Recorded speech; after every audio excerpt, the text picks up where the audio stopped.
Inicialmente, eu gostaria de agradecer a presença do Divaldo aqui, nos dando essa oportunidade nesse tempo que a gente gostaria de definir o tempo máximo de 30 minutos, porque o Divaldo tem outras atividades após essa nossa aqui, esse nosso encontro, além da gente ter um horário certo e correto para começar as atividades da noite de hoje. Então a gente agradece o Divaldo, a participação dele no 15º Congresso Estadual do Espiritismo, e agradecemos também essa oportunidade que ele nos dá, esse momento que ele nos dá, de atender os meios de comunicação, a imprensa espírita e não espírita, para responder algumas perguntas que os nossos colegas quiserem. Como o Divaldo me disse para fazer uma pergunta fácil, eu pergunto, Divaldo, quanto tempo no movimento espírita, Divaldo? Quanto tempo levando a palavra da doutrina espírita? Caras amigas e caros amigos, nossos votos cordiais de muita paz. Desde o dia 27 de março de 1947, que eu comecei as atividades doutrinárias na cidade de Aracaju. Transcorreram desde então 65 anos. Graças à misericórdia divina, ainda me encontro na liça, esperando que até o último momento da experiência carnal eu possa ser digno de servir ao Senhor. Nós passamos uma lista dos meios de comunicação e para ter uma ordem delas. Dois representantes subscreveram seus nomes aqui. Se tiver outras pessoas, a gente também dá a oportunidade de fazer as perguntas. Mas pela ordem, chamaria o Aparecido Belvedere do Clarim para fazer a primeira pergunta. Divaldo, boa noite, né? Boa noite a todos à mesa.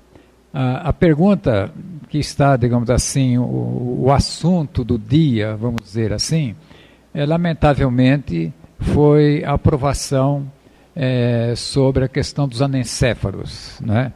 E gostaríamos, mais uma vez, naturalmente, eventualmente com poucas palavras, que o tempo é curto, o que o irmão pode falar alguma coisa sobre isso, além do que a Joana de Ângeles já disse, que é extraordinário. Para nós espíritas, o aborto do anencéfalo, mesmo tornado legal, permanece imoral. Nem tudo aquilo que é legal recebe o selo da dignidade, da moralidade e da ética. Embora respeitando a decisão do Supremo Tribunal Federal, dos seus nobres ministros, continuamos a dizer que o anencéfalo é uma vida humana. A ausência do cérebro, dos equipamentos próprios para o que seria uma vida dita normal, de maneira nenhuma torna-o uma coisa que estaria no ventre materno. Consideramos que desde o momento em que houve uma concepção humana, aquele ser que está em formação é um feto. E interromper a vida de um feto é cometer um infanticídio. Mas ainda preocupante do que isso é que, possivelmente, essa decisão irá abrir as portas para o chamado aborto eugênico, aquele quando seja detectada deformidades no ser que virá, as pessoas possam solicitar a interrupção da gestação pelos mesmos motivos materialistas. Nós continuamos pontificando com a doutrina espírita que matar é crime, mesmo quando legalizado é imoral.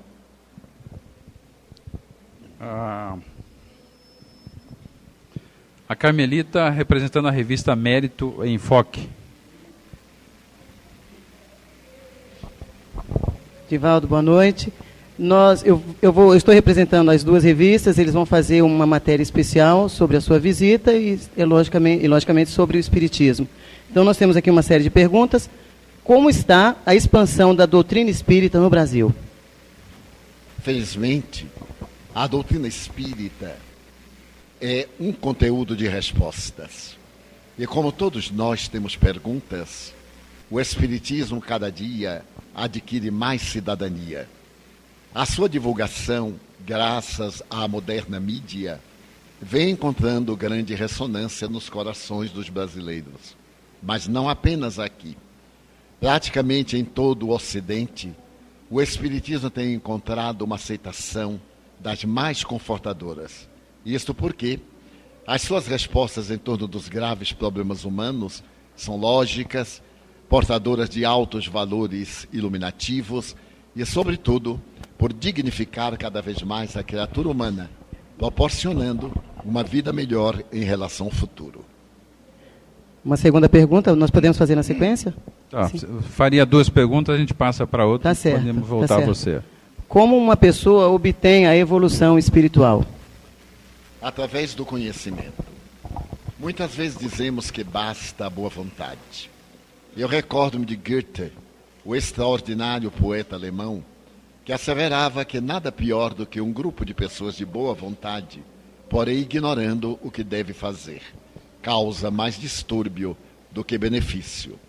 O Espiritismo é a doutrina que proporciona o conhecimento do indivíduo, as razões pelas quais se encontra na Terra, a razão da dor, os motivos que o levam a dignificar-se.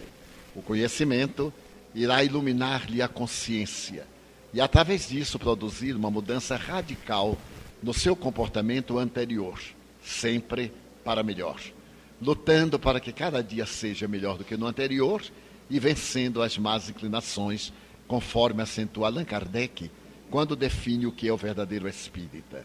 Desta maneira, após o conhecimento que ilumina, o exercício e a prática dos valores éticos morais que dignificam a criatura. Hélio Dias, da Web Rádio Fraternidade de Uberlândia. Senhor Divaldo, nós temos observado que nos seminários e congressos que se realizam pelo país, o tema transição planetária tem sido uma constante. O momento que nós estamos vivendo é tão grave assim para que justifique a abordagem desse tema com tanta frequência? É mais grave este momento do que pode parecer. Se nós olharmos em toda parte, nós vamos encontrar que o mundo está em transição.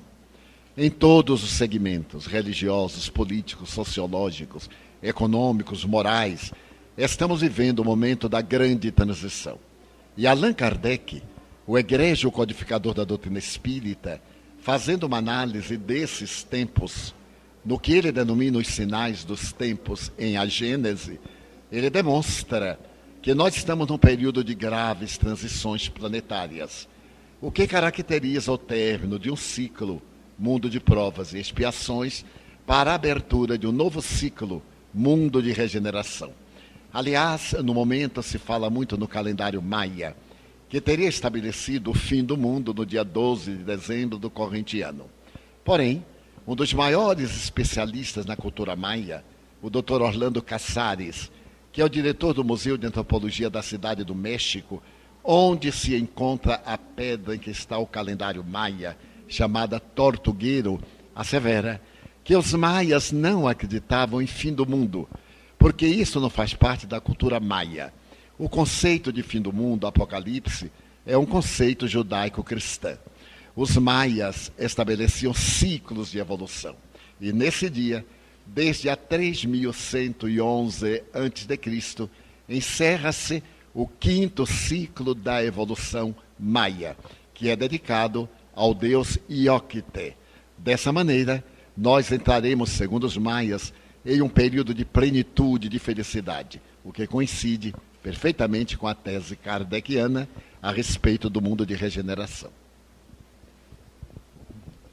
Eu, antes da Carmelita fazer mais 2 perguntas, eu tenho uma para o Divaldo. Divaldo, hoje nós iniciamos o 15º Congresso Estadual. E nós vamos contar com a participação de muitos dirigentes espíritas aqui durante esses dias. Frente ao volume gigantesco de obras chamadas espíritas, quais as suas recomendações a esses dirigentes para separar o joio do trigo? Como não podemos levantar um novo índice expurgatórios de lamentáveis efeitos que sofremos na história do passado, é necessário que tenhamos um grande critério na análise de tudo aquilo que vem com a rotulagem espírita. É do conhecimento geral que tudo aquilo que cresce em superfície perde em profundidade. À medida que o espiritismo se populariza, naturalmente surgem os aventureiros, os exploradores, as pessoas inexperientes, os que perseguem lugar de projeção, desejando um brilho que não tem lugar no movimento espírita. A doutrina espírita é uma proposta cristã, trazendo Jesus de volta para a mudança das criaturas na Terra, a fim de restabelecer o primado do espírito. Desta maneira, cabe a todos aqueles espíritas que somos, e particularmente aos dirigentes, realizarmos um encontro para debater o tema que é muito grave. Porquanto é do conhecimento geral que algumas editoras não espíritas, aproveitando o filão de ouro da época, estão contratando os chamados ghostwriter, da palavra americana, escritores fantasmas que se dizem médiums sem o ser e que publicam livros dizendo que são mediúnicos. Como existe uma mística na criatura humana de aceitar tudo que é mediúnico sem uma análise, acreditando que os espíritos que se comunicam sabem tudo e olvidando de que esses espíritos são as almas das pessoas que viveram na Terra, é natural que tenhamos muito cuidado e que estabeleçamos critérios. Nesse sentido, sempre Allan Kardec conhece a qualidade de uma obra não pelo espírito que afirma, mas pelo seu conteúdo. Em segundo lugar, o caráter do médium. Se esse médium está vinculado a uma instituição respeitável, se ele trabalha, qual é a sua vida moral e, por fim, o nome da entidade que rotula a mensagem. Desta maneira, desde que me fosse lícito dizer alguma coisa, conclamaria os dirigentes espíritas a nos reunirmos oportunamente para estabelecermos critérios, claro, que não de índex expurgatórios, mas de elucidação do público em geral, para que não se deixe empolgar por mensagens, por conteúdos de livros, que podem ser muito atraentes, mas não terem o caráter da universalidade do ensino, conforme Allan Kardec estabeleceu. Carmelita. Como uma pessoa se percebe mediúnica? A mediunidade é uma faculdade orgânica que todos nós possuímos, em diferentes graus, desde aqueles graus que são muito mais positivos, que chamam a atenção, àqueles que são muito mais sutis. E a pessoa percebe que é médium quando experimenta variadas sensações. Quando alguém sente a presença dos espíritos de algum modo, é médium. Assevera Allan Kardec, quando estuda o que é ser um médium. É uma faculdade orgânica que o corpo organiza através de células para poder decodificar as vibrações do mundo transcendental.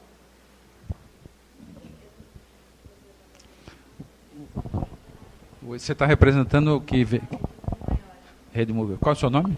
Ana Carolina. Por favor, pode fazer a sua pergunta, Ana Carolina. Divaldo, falando agora do Congresso, em um mundo, uma sociedade tão violenta como a nossa, eu gostaria que você falasse a importância. O primeiro Congresso Estadual foi em 5 de junho de 1947, estamos no 15º. A importância em um panorama geral de congressos e também de eventos espíritas que têm o objetivo de levar o bem e de encontro, né, a melhoria da sociedade também, de forma mais humana. A finalidade de um congresso é fazer uma análise das atividades que dizem respeito àquele órgão que é o móvel do congresso, aquela doutrina, aquela ciência, aquele conjunto sociológico. E através desse largo período de congressos da USE, podemos notar que têm sido debatidos temas de alta importância, de grande magnitude. E esses temas são fundamentais. O congresso dirime dúvidas, apresenta novas propostas, estabelece diretrizes para um bom comportamento doutrinário. E neste momento, quando o movimento espírita atinge dimensões quase que incalculáveis, um congresso como este da USE, reunindo trabalhadores do estado de São Paulo e outros convidados, é de uma relevância fundamental. Porque não somente a violência, mas a drogadição, a sexolatria, os distúrbios de comportamento em geral demonstram que estamos vivendo um momento clímax e que este momento deve ser superado através das diretrizes soberanas do amor, da fraternidade, do trabalho e da tolerância, o que não significa conivência. Carmelita? Bom, como já disse, são várias perguntas, porque vai ser uma matéria inteira, se vocês acharem. Então, a gente vai intercalando com outras perguntas também. Como a doutrina confirma os fenômenos mediúnicos? O Espiritismo é uma ciência que estuda a origem, a natureza, o destino dos espíritos e as relações que existem com o mundo corporal. Para poder confirmar-se qualquer tipo de fenômeno, o Espiritismo dispõe de um arquipélago de experiências em laboratório. Essas experiências são as de natureza mediúnica, as reuniões que Allan Kardec denominava de estudo, de desenvolvimento, e que hoje ampliamos para reuniões também de desobsessão. Através da pesquisa lógica, racional, com parâmetros científicos que estão estabelecidos em O Livro dos Médiuns, podemos verificar quanto à qualidade do fenômeno, a sua legitimidade ou a necessidade de retificação daquilo que passa como fenômeno mediúnico. O Espiritismo possui os elementos científicos próprios para analisar tudo aquilo que diz respeito aos seus conteúdos. Hélio Dias. Divaldo, o que está faltando no meio espírita para que a mensagem cristã seja vivenciada como era praticada na época dos apóstolos? Penso que o problema é sempre do indivíduo. As doutrinas são métodos pedagógicos, mas quando os indivíduos recusam-se a vivê-las, naturalmente a sua conduta desmente aquilo que na teoria é de alta relevância. O movimento espírita é feito hoje de adeptos recém-chegados, que emigraram de outras doutrinas religiosas e também do materialismo, e ainda não tiveram tempo de vencer as suas más inclinações. É natural, portanto, que nós possamos observar que o sentido da palavra do Cristo ainda não encontrou a ressonância necessária no íntimo da criatura humana, mas mesmo no seu tempo.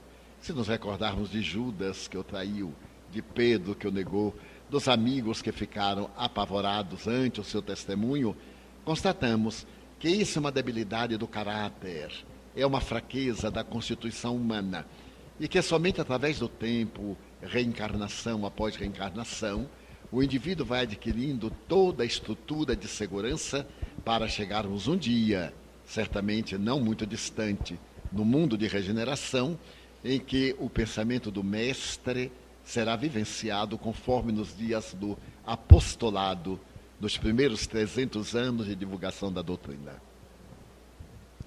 Carmelita. Por que alguns espíritos são mais evoluídos que os outros? O processo da evolução é inevitável. Desde a Monera até o chamado Homos Virtualis, houve um processo natural e inevitável de crescimento. É, portanto, compreensível que haja espíritos mais velhos, que já vivenciaram muitas experiências, e espíritos mais novos, ainda na faixa do primitivismo, do primarismo. Como é compreensível, aqueles que vieram de outra dimensão, refiro-me a outro sistema planetário, trazem uma evolução muito maior. A Terra, segundo os astrônomos, é um planeta jovem, tem apenas 4 bilhões de anos, enquanto o nosso sistema tem aproximadamente cerca de 14 bilhões de anos. Compreensivelmente, os espíritos mais maduros, mais experientes, são mais sábios do que aqueles que, à minha e à nossa semelhança, ainda nos debatemos entre o instinto e a razão, considerando que os espíritos nobres já estão da razão para a intuição, no que o grande cientista e psicólogo Pedro Ouspensky chamaria de nível de consciência cósmica, que tipificam o apóstolo Paulo, que tipificam Madre Teresa de Calcutá, Chico Xavier e outros indivíduos anônimos que atingiram o auge do sentimento de nobreza. Carmelita, mais uma, aí a gente passa para o Adolfo fazer a próxima. Tá certo. Existem fenômenos espirituais não relatados ainda? Inegavelmente, os fenômenos acontecem a todo momento, em todo lugar. Eu recordo-me de uma frase de João no Evangelho: se fôssemos contar todos os feitos do Senhor, todos os livros da terra não caberiam. É uma imagem bastante gigantesca, mas que podemos compreender. Se fossem ser relatados todos os fenômenos que aparecem na criatura humana no planeta, seria impossível de controlá-los, mesmo porque vivemos entre duas vibrações. E o mundo chamado físico nada mais é do que a materialização do mundo psíquico, do mundo espiritual. E o interrelacionamento entre chamados vivos e desencarnados, ou encarnados e desencarnados, é muito maior do que podemos imaginar. A fenomenologia mediúnica de natureza transcendental e a fenomenologia anímica é tão vasta, ou são tão vastas, que muito ainda falta ser relatado. Divaldo, Adolfo, do Boletim Informativo do Idefran de Franca. O tema desse 15º Congresso não é muito comum nos congressos espíritas. Qual a importância de discutirmos o tema solidariedade em um congresso espírita? Allan Kardec foi discípulo do eminente Pestalozzi, que criou a Escola Nova. Pestalozzi havia estabelecido para a educação uma tríade: trabalho, solidariedade e perseverança. Quando Kardec estabeleceu os princípios do que seria a doutrina espírita, sob a inspiração dos mentores da humanidade, ele se utilizou da tríade com uma ligeira modificação: trabalho, solidariedade e tolerância. Porque sem tolerância, nenhum grupo pode prosseguir por falta daquele equilíbrio que dá ensejo a todos de ter os mesmos direitos. A solidariedade é indispensável em qualquer segmento humano, porque sem solidariedade o indivíduo está solitário. E é por isso que hoje na Terra existem tantos solitários, porque não são solidários. Daí é de grande relevância essa epígrafe do Congresso: trabalho, através da edificação do homem novo; solidariedade, por meio da fraternidade que age para o bem; e da tolerância, a compreensão das dificuldades e imperfeição dos outros, é que nós poderemos preparar-nos para a era nova, a fim de servirmos melhor.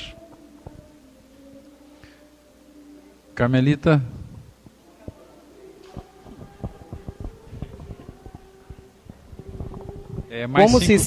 Mais 5 minutos a gente encerra. Então, essas são okay? As duas só. Como se explica a expansão da doutrina no Brasil? O Brasil é um país de grandes valores ético-morais, como todos, é claro. Mas graças à nossa miscigenação, nós temos características muito típicas, como tiveram os gregos, os romanos, os fenícios, os americanos recentemente, os alemães e etc.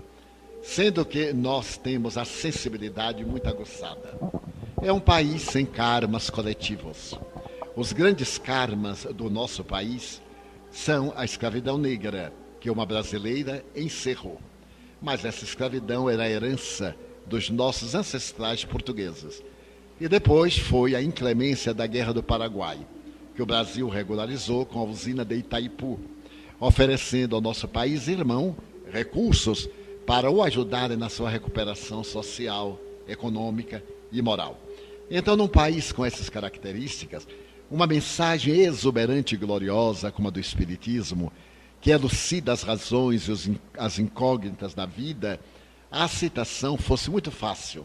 Ademais, o Brasil hospeda, desde a Revolução Francesa, segundo revelações do mundo espiritual, 2 milhões de francesas que em espíritos vieram para aqui, a fim de se libertarem das marcas sangrentas da Revolução de 89, século XVIII, e da Noite de São Bartolomeu, século XVI.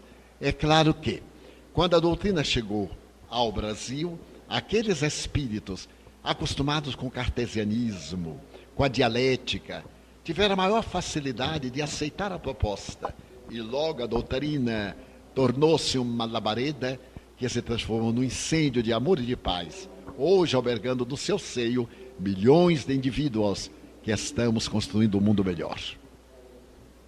Ana Carolina. Camila, você tem mais uma? Então, a Ana Carolina faz a penúltima, você faz a última, ok? Divaldo, minha última pergunta, eu queria que você falasse a sua opinião a respeito da mídia espírita. Ela tem desempenhado corretamente seu papel, também de acordo com a doutrina? E aí, após responder essa pergunta, eu gostaria que você deixasse uma mensagem de otimismo para os telespectadores. A mídia espírita considerando as dificuldades e os desafios que enfrenta, tem correspondido com fidelidade aos objetivos a que se destina. É compreensível que, diante de tanto problema e de nos encontrarmos desequipados de recursos financeiros, econômicos, para poder termos uma melhor qualidade da informação, apesar disso, a mídia espírita vem desempenhando seu papel com grande nobreza, conseguindo levar a mensagem espírita aos vários quadrantes do nosso país e também do mundo. A nossa mensagem de paz. No mundo sempre temos inimigos, mas isso não é importante. O importante é não ser inimigo de ninguém. Se alguém não gosta de nós, compreendamos, porque também nós não gostamos de muitas pessoas. Demos o direito ao outro de ser como é, mas a nós exijamos-nos ser cada dia melhor do que somos, lutando sempre contra as nossas más inclinações. O que pode se esperar da evolução espírita? Pode-se esperar que nós atingiremos aquilo que Carl Gustavo Jung chama o estado luminoso, o estado de individuação. O espírita sincero, que se devota ao trabalho de autoiluminação, vai conseguir o reino dos céus embutido no próprio coração. Então, quando nós conseguirmos viver conforme estabelece a doutrina espírita, estaremos indubitavelmente na plenitude do reino dos céus, que está ao alcance de todos nós. E essa é a mensagem mais fascinante da doutrina espírita. Jesus nos disse: sede perfeitos, como o Pai Celestial é perfeito. Então, cabe-nos a nós ter por modelo Jesus, a fim de avançarmos na direção do Pai, que é todo amor e nos aguarda desde antes de sermos o que estamos, já que iremos ser cada vez melhores. Ok, muito obrigado, Divaldo. Obrigado a todos vocês que aqui compareceram. Agradecemos também a presença do Nestor, que esteve conosco aqui, enriquecendo a nossa mesa. Vamos ter oportunidade de novos momentos com o Divaldo durante a exposição dele. Eu queria deixar um recado aos meios de comunicação que as entrevistas coletivas nós vamos realizar sempre nessa sala. A gente vai agendar direitinho e divulgar melhor que essa primeira nos próximos dias. A entrevista coletiva aqui nessa sala, e a sala de imprensa ela fica no salão, de costa para o palco, a sala à esquerda em cima. Ok? Apareçam lá para tomar um cafezinho com a gente. Muito obrigado. Boa palestra a todos nós. Muito bem, fantástico. Parabéns.